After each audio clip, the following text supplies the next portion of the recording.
Okay, I made an example problem for some of you who may be struggling with that 4.7, 4.8 homework assignment. Oh, never mind. This is the homework assignment. I have another one, different version. This is the homework assignment. It's a little more complicated than my example version I'm going to give you, but with a little thought, you can figure this out. In this new example problem, Fred wants to raise money for a charitable organization. He came up with an idea. Using 2 dice, he's going to charge $1 for a player to roll a pair of fair dice. If the player rolls the dice and 2 even numbers land face up, so like a 2 and a 4, a 4 and a 4, a 4 and a 6, a 2 and a 2, a 6 and a 2, anything where 2 even numbers land face up, they receive $3 back. Not the $3 plus the original $1, but that's $3. So their net gain on that would be $2. Otherwise, the player receives nothing. So if any dice, either dice, lands with an odd number up, he receives nothing. So we're going to let X be a random variable that represents the net gain for a single play of the game. So if they roll and win, they paid $1, they get $3 back, their net gain is $2. If they pay $1 and they lose, they get nothing back, then their net gain is negative $1. So we're going to first list all the possible outcomes for a roll of both dice. That means basically we're going to create a sample space for the dice roll. So what we're going to do here, I'm going to go ahead and put this in a table. And since the first dice can land 6 different ways and the second dice can land 6 different ways, I'm going to make it a 6x6 table.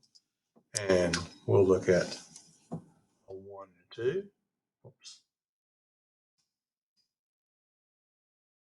A 1 and a 3. Oops. A 1 and a 4. A 1 and a 5.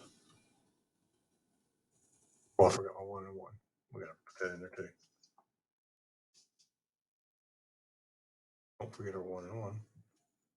And a 1 and a 6.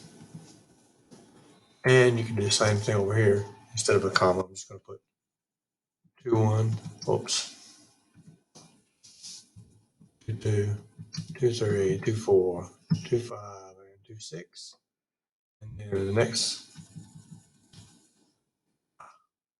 we're going to have a 3 and a 1, 3 and a 2, 3 and a 3, 3 and a 4, 3 and a 5.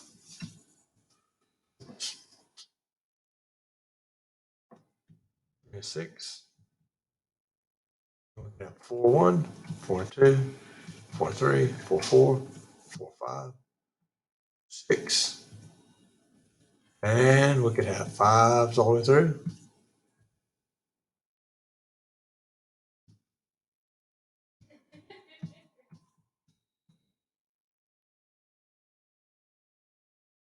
And we could have 6s also.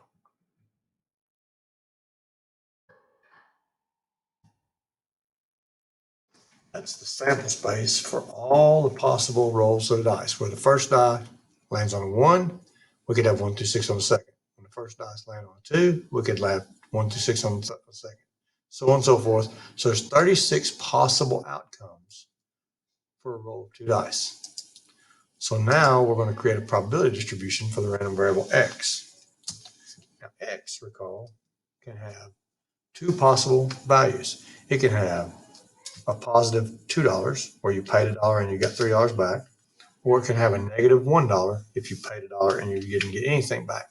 So I'm going to make a table here, place for p of x, x, and then the 2 possible values, and a row for p of x, the probability that x takes on the value x. Here is going to be, a random variable x. This is going to be p of x.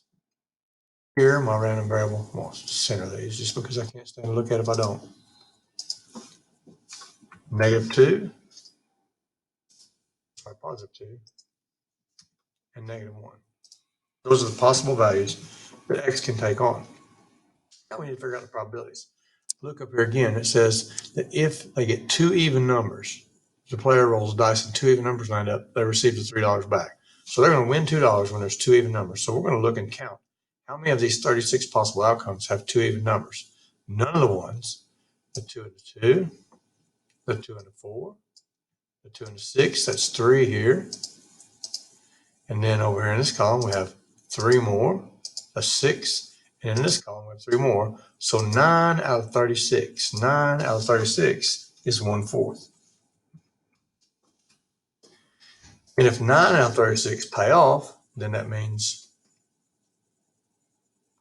27 out of 36 don't pay off.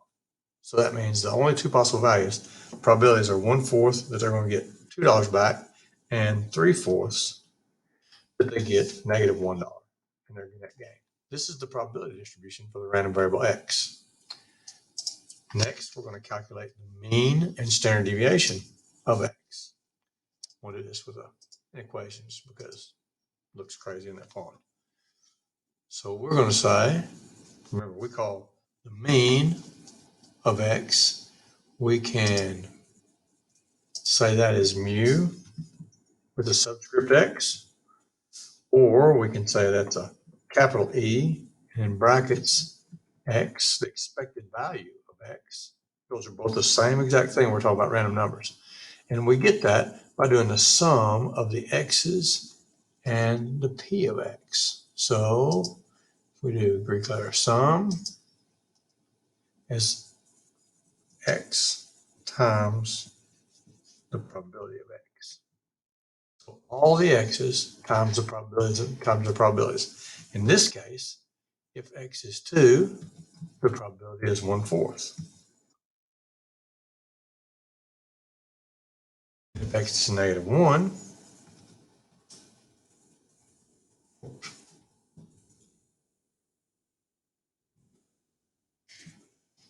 x is 3/4.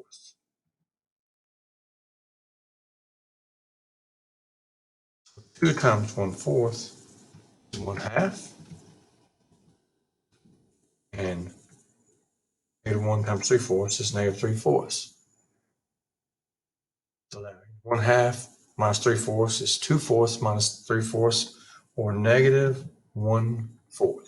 So the expected, let me put equal sign there.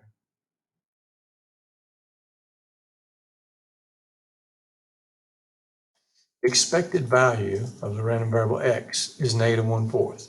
Now let's remember what that means.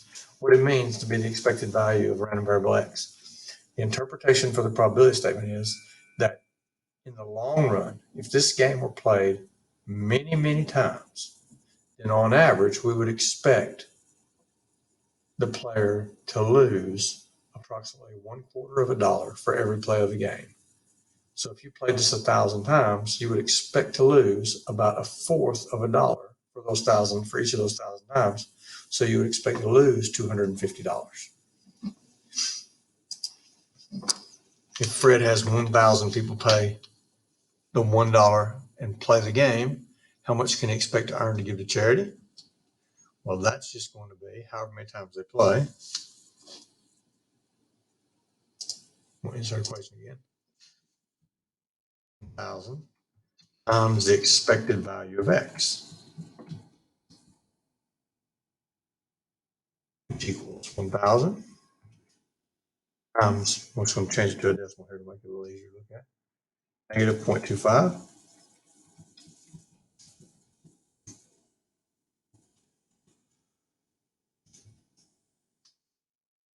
That means the players would lose overall $250. That would be Fred's gain to pay for charity. He would net $250.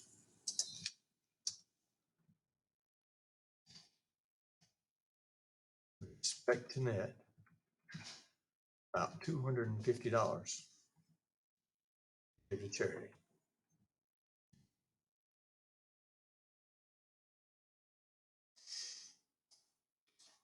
Say Fred knows you're a pretty good or you're a good statistician with probability and math. Ask you what you think about his idea for a fundraiser. After doing these calculations, I would say that a 25% return on the $1,000 that you risked, that's a pretty good net. 1,000 people play $1,000 and you get to keep 250 of it. You're out nothing. You get 250. That's pretty good. So we would say, based on the expected value of x,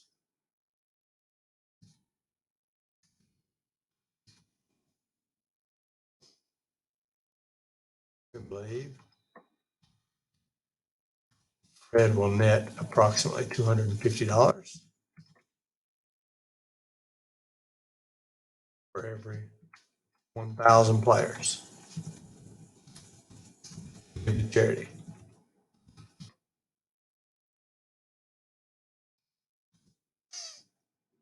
I think it's a pretty good game. If the expected value for the players would have been positive, so this had been 1/4, positive 1/4 instead of negative 1/4, that would mean that they would expect to net a quarter or receive $1.25 in exchange for their $1 investment on average. That would mean Fred would be losing $0.25 on average for every play of the game in the long run. So Fred wouldn't want to do that then. So he would advise him to either charge more to play the game until you got the expected value into the negative for the players, or redesign the game so that the expected value drops. And that's how you do the problem for 4.7, 4.8 homework. That one's a little more complicated than this one. That's going to have a bigger probability distribution, but the dice outcomes are the same. You calculate the expected value the same way. It's just going to be a little more involved. Let's see. Oh, we didn't do standard deviation of x. Let's do standard deviation of x. To get the standard deviation of x, we're going to say that is sigma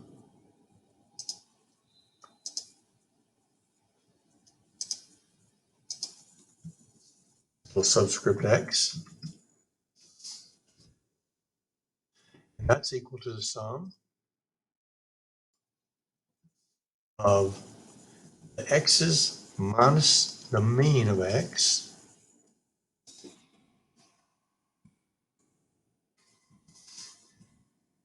all squared times the probability of that x. So in this case, that's going to equal, our first x value is 2. Our p of x, or sorry, our mean is negative 1/4, so minus negative 1/4 makes plus. I'm going to go ahead and change this to a decimal, 0.25 squared, and times the probability, which is 1/4. You could change to 0.25, or just go to 0.25. And plus our second x value is negative 1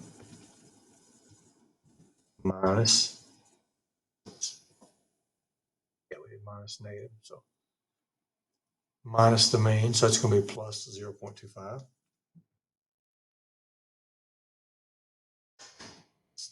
Subtract the negative, you get a positive. That's squared. Don't forget to square it when you're doing standard deviation. It'll mess you up if you don't. And this one's going to be times 0.75 because it's 3/4. That's going to give us, if we type that in our calculator, I thought I had a calculator handy.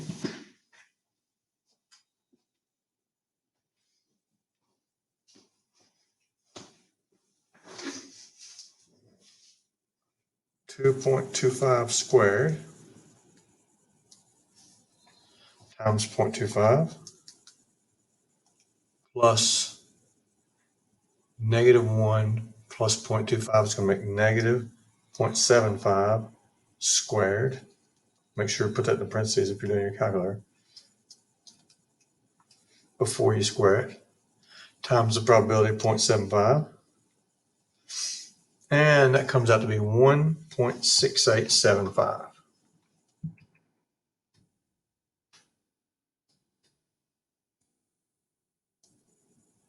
In this case, the expected value of x over the long run, the game is played many times.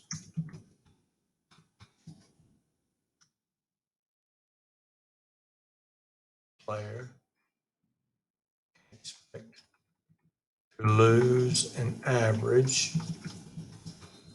of 25 cents per play of the game.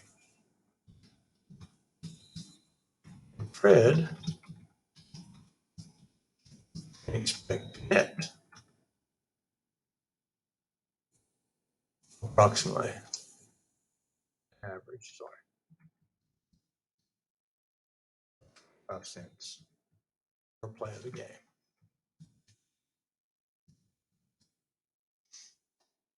Interpret standard deviation. Standard deviation has units also, same units as the mean. Okay, so on average, the game is played many times.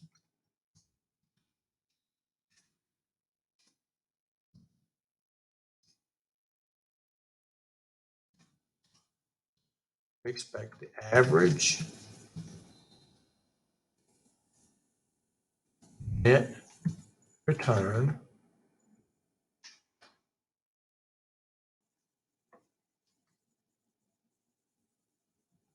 to the player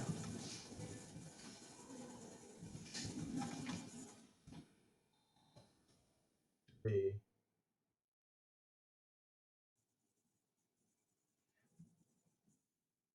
approximately $1.69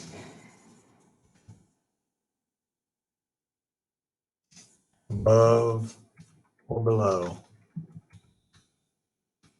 the expected value of X.